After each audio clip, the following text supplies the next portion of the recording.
আসল কথা শুরুর আগে আপনাদের একটা ছবি দেখাই। বাংলাদেশ এবং দক্ষিণ কোরিয়া ম্যাচের দৃশ্য এটি। প্রথম কুলিং ব্রেক, লাওসে যে ম্যাচটা হয়ে গেল, ওই ব্রেকের সময় দু দলের খেলোয়াড়রাই ডাগ আউটে চলে এসেছে। যার যার মতো করে আসলে দম নেওয়া বলি বা একটু বিশ্রাম নেওয়া, পানি খাচ্ছে, কোচের নির্দেশনা শুনছে। বাংলাদেশের খেলোয়াড়রা দেখেন বোতল হাতে যে যেভাবে পারছে হয়তো পানি খাচ্ছে, মাথায় একটু পানি নিচ্ছে, কোচের নির্দেশনা শুনছে। অন্যদিকে দক্ষিণ কোরিয়ার খেলোয়াড়দের দৃশ্যটা দেখুন, তারাও কোচের নির্দেশনা শুনছে, কেউ পানি খাচ্ছে এবং তাদের মাথায় বা এই যে ঘাড়ের সাথে আলাদা একটা সাদা কিছু একটা দেখছেন নিশ্চয়ই। এই ব্যাপারটা হচ্ছে যে এই পরিস্থিতিতে কুলিং ব্রেকে খেলোয়াড়দের যত দ্রুত আসলে শরীরটাকে আর একটু স্বাভাবিক করা যায়, কারণ টেম্পারেচার যত বেশি হয় ওই টেম্পারেচারের সাথে মানিয়ে নিয়ে খেললে শরীরে যে প্রতিক্রিয়াটা হয় সেটা যাতে আসলে দ্রুত আবার স্বাভাবিক অবস্থায় আসে, এই কারণে এই ব্যবস্থাগুলো এই যে নিচ্ছে।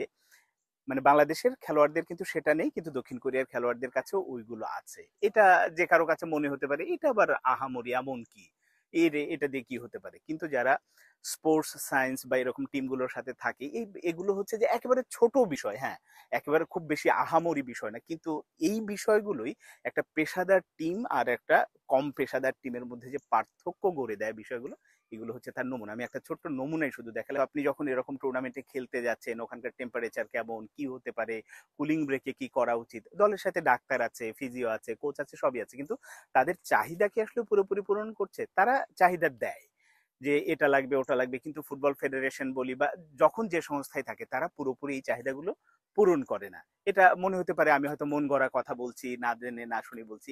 আমি আপনাদের দুটো উদাহরণ দিই। একটা উদাহরণ, মারুফুল হক তখন অনূর্ধ্ব 20, হ্যাঁ অনূর্ধ্ব 20 দলের কোচ। ওই সময় যখন ক্যাম্প চলছিল ঢাকায় সাফের আগে, তখন এই খেলোয়াড়দের জন্য বিকালে একটু পুষ্টিকর নাস্তার দরকার, যেটা ফুটবল ফেডারেশনের কাছে বলা হয়েছিল যে নাস্তার জন্য আলাদা একটা বরাদ্দ দেওয়ার কথা। ফুটবল ফেডারেশন সেটা দেয়নি।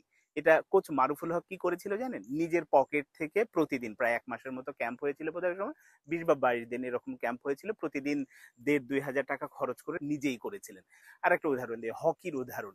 এই যে সাম্প্রতিক তারাও বিশ্বকাপে খেলবে, অনূর্ধ্ব 21 যে বিশ্বকাপটা হবে, ওই বিশ্বকাপে তোলার যে কারিগর বা ওই সময় যিনি কোচ ছিলেন, মওদুদুর রহমান শুভ।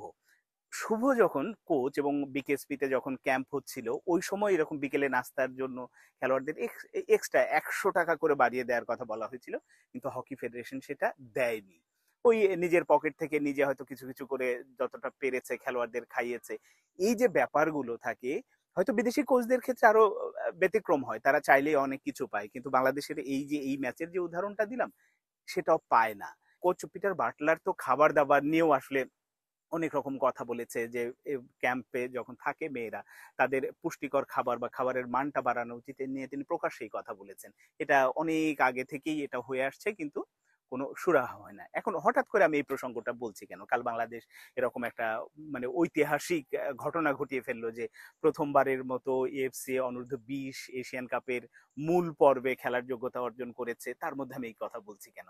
এখন দেখেন আমাদের পরিস্থিতি যেখানে গেছে, আমরা কিন্তু আর এখন দক্ষিণ এশিয়ার লেভেলে নাই, আমরা এশিয়ান লেভেলে, মানে এশিয়ার সেরা 12 দলের মধ্যে ঢুকে গেছি। জাতীয় দল যেমন ঢুকেছে, অনূর্ধ্ব 20 ঢুকলো, সামনে হয়তো 17ও ঢুকবে। তার মানে আমাদের একটা পর্যায়ে একটা জায়গা থেকে আর একটা জায়গায় গেল। এখন কি দরকার? এই মেয়েগুলোর সামর্থ্য আছে, তারা পারে, এটা তো তারা প্রমাণ করেছে যে তারা যে পারে।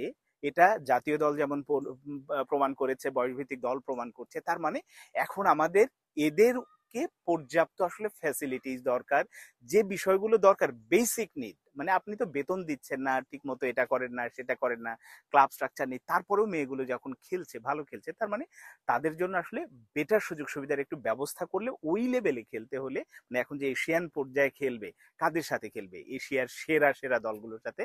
তখন আপনাকে যদি ফ্যাসিলিটিস না বাড়ান, তাহলে কিন্তু এই যে অংশগ্রহণের জন্য অংশগ্রহণ এইটা হয়ে থাকবে। এই কারণে ফুটবল ফেডারেশনের এখন যেটা উচিত, তারা মুখে হয়তো অনেক কথা বলবে যে এই করব সেই করব, অমুক জায়গায় ইউরোপে ক্যাম্প করব, লাস্টে গিয়ে শেষ পর্যন্ত আসলে কিছুই হয় না।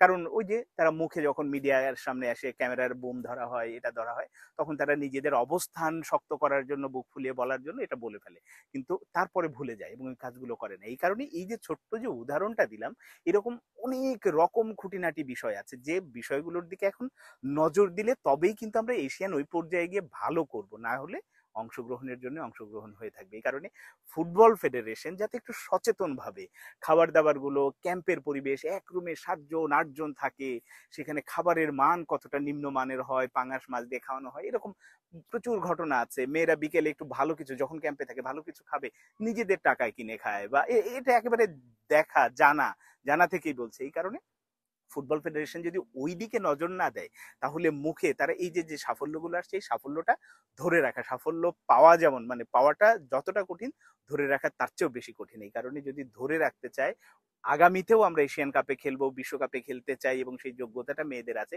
সেটা যদি করতে যাই, তাহলে মেয়েদের অবশ্যই অবশ্যই ফ্যাসিলিটিস গুলো বাড়াতে হবে, তার কোনো বিকল্প নেই।